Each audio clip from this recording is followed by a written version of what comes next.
哎呦我的妈！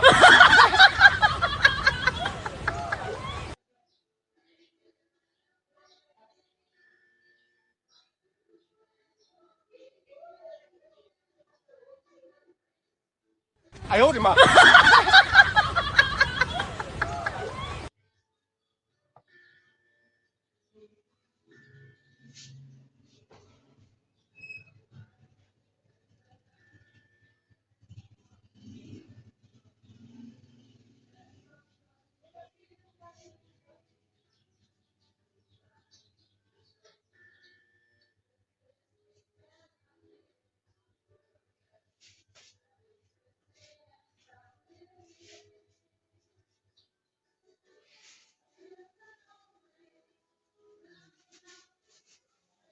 哎呦我的妈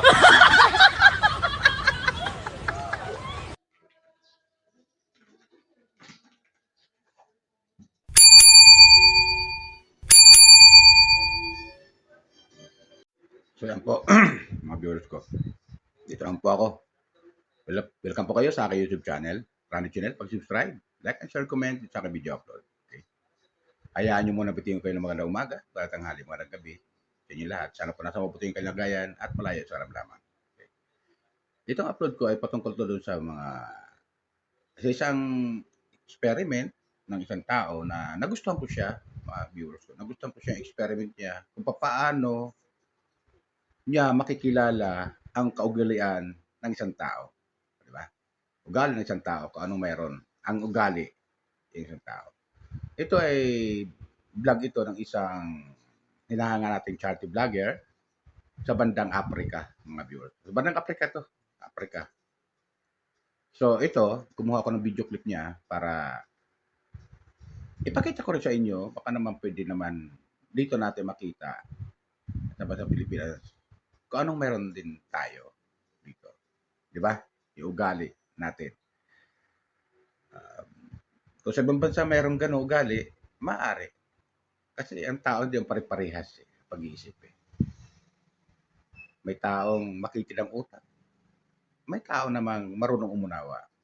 Di ba ganun yung mga viewers ko? So dito, pinapakita lang nung vlogger na to na may mga tao talagang hindi basta-basta nagtitiwala. Ganon. Ando na hindi pagtitiwala, may mga tao din na mapang-api rin sa kapwa.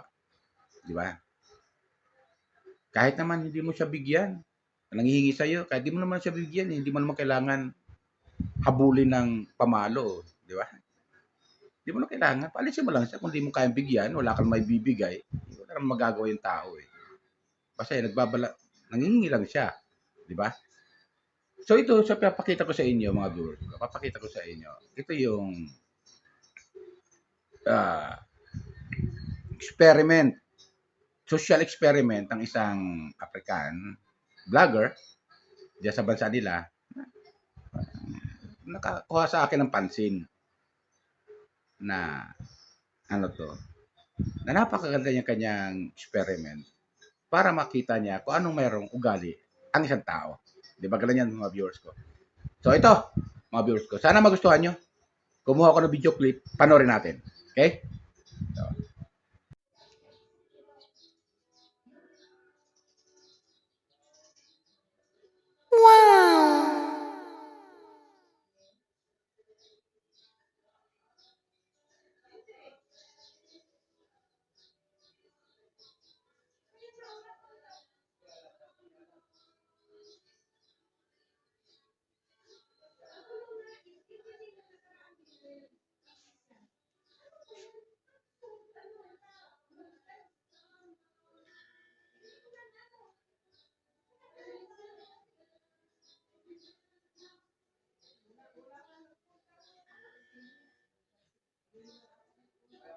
哎呦我的妈！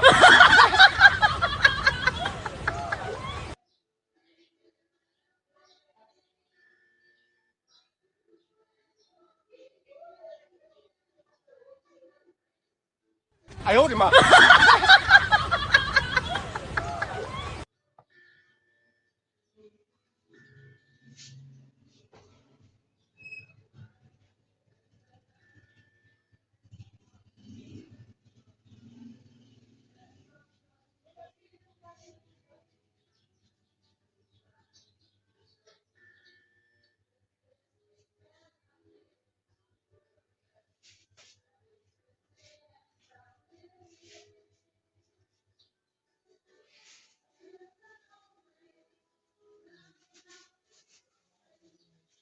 哎呦我的妈！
So ayun, mga viewers ko, di ba? Marami siyang pinuntahan, marami siyang hiningan, pero nagtatabuyan siya. Bagkus pinandidirihan pa siya. Di ba, mga viewers? Nakita natin yung sitwasyon. At yung bandang huli, meron siyang ali na yun, ng marami siyang hinihingian at wala siyang mahingian, wala magbigay. Bagkus sinahabol pa siya ng pamalo. Siyempre, tumatakbo na kaysa mapalo pa siya eh. Ang hiningi lang naman niya ay pagkain, bagkos ang sinasagot sa kanya ng mga hinihingian niya ay habalusin pa siya, babasain pa siya, habulin siya, papaluin siya. Ganon mga viewers ko ang iginaganti sa kanya. Pero mayroong isang, doon sa may dami ng kanyang hinihingian, mayroong isang ali na vendor din na hinihingian niya. At hindi niya kinaya sa kanyang puso na ganon ang ginagawa. Nung makita niya, kasi nakita niya nanghihingi siya doon sa iba bago lumapit sa kanya Hindi niya kaya na ganon ang ginagawa ng mga kapwa niya, vendor, doon sa tao nanghihingi. Lang naman ng pagkain. Pagkain lang naman hinihingi mga viewers ko di ba? Pero siya, ang ginawa niya, tinawag niya at binigyan niya ito. At yung pagbibigay na yon, yung tao nanghihingi sa kanya, yung prank niya, ipinigay niya doon sa taong naging magandang kalooban, yung vendor na yon, yung babae. Doon niya ibinigay yung grasya na para sana. Sa unang mga pagkakataon na hinihinga niya, doon sana pa may bibigay. Pero hindi. Talaga, sinubukan niya at nakita nga niya yung tao na handang tumulong. Magipit man siya, handa siyang tumulong. Basta may maitutulong lang naman siya. Kahit maliit na bagay, basta makatulong ka lang, malaking bagay lang, di ba, mga viewers ko. So doon, ang nakikita ko dito ba, mga viewers ko, nakita ko lesson dito. Dapat, kung may manghihingi man sa iyo, sa atin, di ba, bigyan natin kung meron. Kung wala naman, sabihin natin, sorry, pasensya. Di ba ganun yung mga viewers? Huwag natin yung haambulutin ng habulin ng pamalo, babatuhin, di ba? Sasaktan. Wala ka nang maibigay, sasaktan mo pa. Di ba mga viewers? So yun, doon natin makikita ang ugali meron tayo. Sana nagustuhan mga viewers. Sana nagustuhan nyo. Paalala ko lang ulit, baka may nanonood dyan, pakisubscribe naman po, like and share, comment sa aking video upload. Okay? Shout out sa isang vlogger sa Africa. Shout out. Okay? Thank you. Please subscribe, like and share, comment. Okay, yun po. Bye. Ingat po tayo lagi. Pagpalay po tayo ng pumayag.